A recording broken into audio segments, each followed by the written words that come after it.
আসসালামু আলাইকুম রহমতুল্লাহি ওবরাকাতুহ। আমরা জানি যে বিপদ আমাদের নিত্যদিনের সঙ্গী।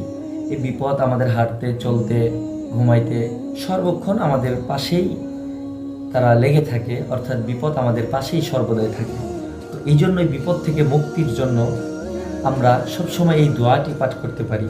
যদি আমরা এই দোয়াটি, বিপদে পড়লে দোয়াটি পাঠ করি, আল্লাহ রাব্বুল আলামিন আমাদেরকে বিপদ থেকে মুক্তি দেবেন।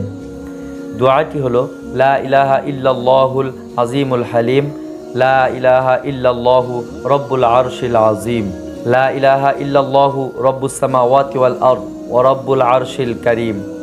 তো এই দোয়াটি আমরা যদি বেশি বেশি পাঠ করতে পারি, অর্থাৎ যখন আমরা বিপদে পড়ব, এই বিপদের সম্মুখীন হয়ে যদি আমরা এই দোয়াটি পড়তে পারি, তাহলে আল্লাহ রাব্বুল আলামিন আমাদের অতি দ্রুত এই বিপদ থেকে মুক্তি দেবেন। এই জন্য আমরা সকলেই বেশি বেশি দোয়াটি পড়ার চেষ্টা করব ইনশাআল্লাহ।